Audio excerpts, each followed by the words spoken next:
విఘ్నేశ్వరాయ నమః.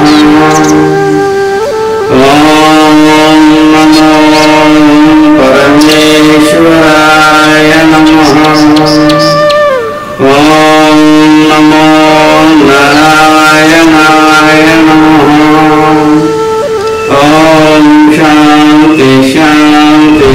దక్షిణం వైపు మనం ముఖాన్ని ఉంచి అంటే ఉత్తరం వైపు కూర్చుని దక్షిణాన్ని చూస్తూ మనం భోజనం చేయడం మూలంగా సమస్తమైన అశుభాలు నీకు జరుగుతాయి.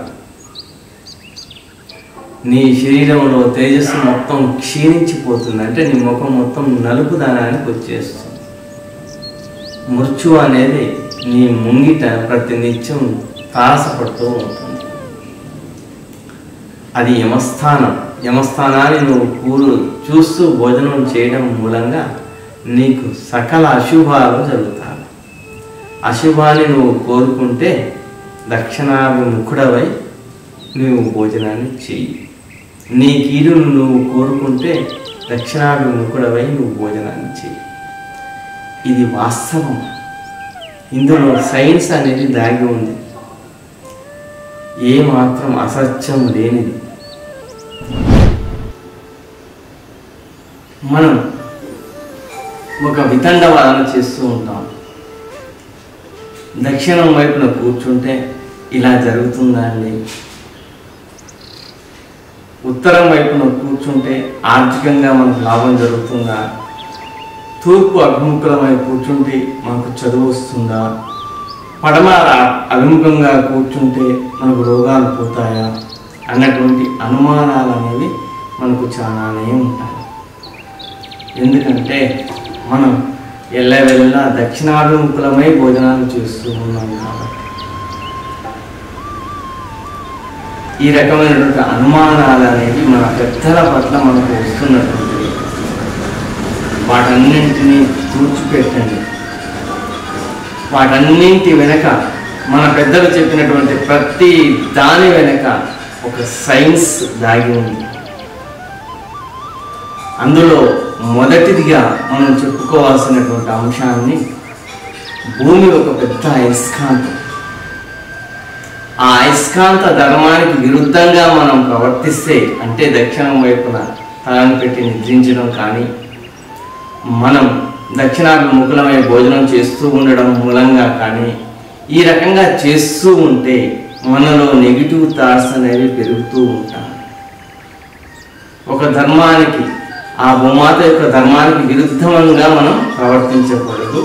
దీనికి సంబంధించిన పూర్తి సమాచారాన్ని నేను ఏ వైపు తల ఉంచి నిద్రించాలి అనేటువంటి అంశంలో తెలియజేశాను.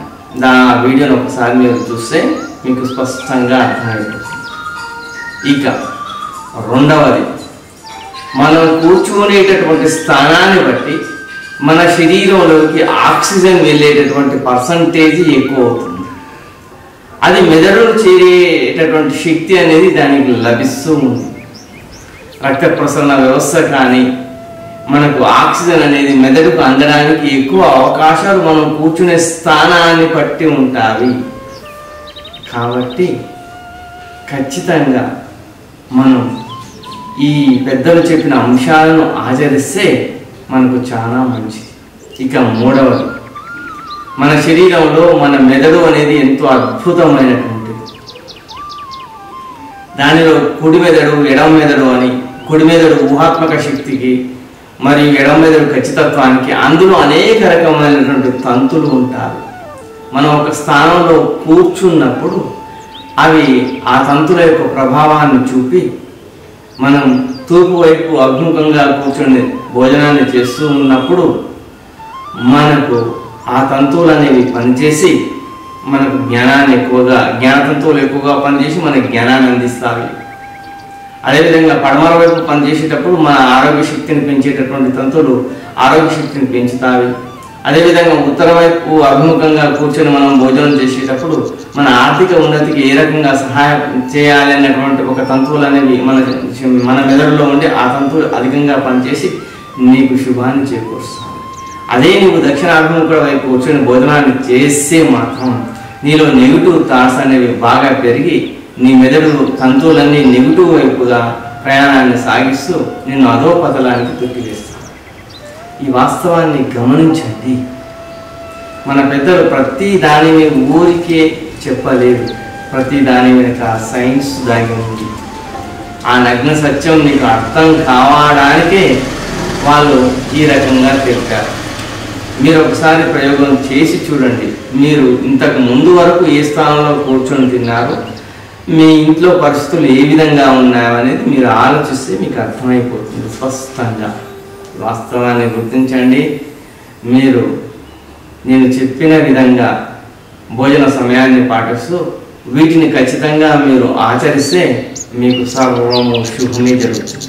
ఎందుకంటే ఆ మహానుభావులు తెలిపినటువంటి ఏ అంశము తప్పు కాదు.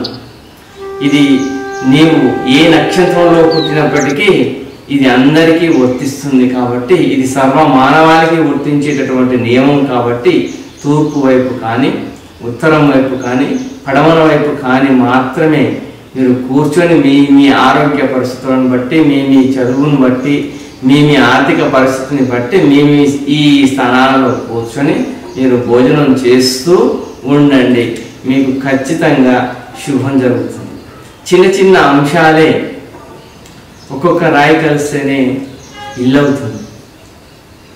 చిన్న చిన్న పనులు మనం చేసుకుంటేనే మన జీవితాన్ని మనం బాగుపరుచుకుంటాం, మన ఆరోగ్యాన్ని మనం బాగుపరుచుకుంటాం, మనల్ని మనం బాగు చేసుకున్న వాళ్ళం అవుతాం.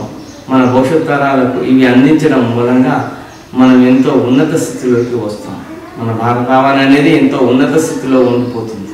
ఇవన్నిటిని మీరు పుట్టి పారేయకండి. ఇవన్నీ మీ జీవితంలో ఆచరించండి. వీటి మూలంగా శుభాన్ని మీరు పొందండి.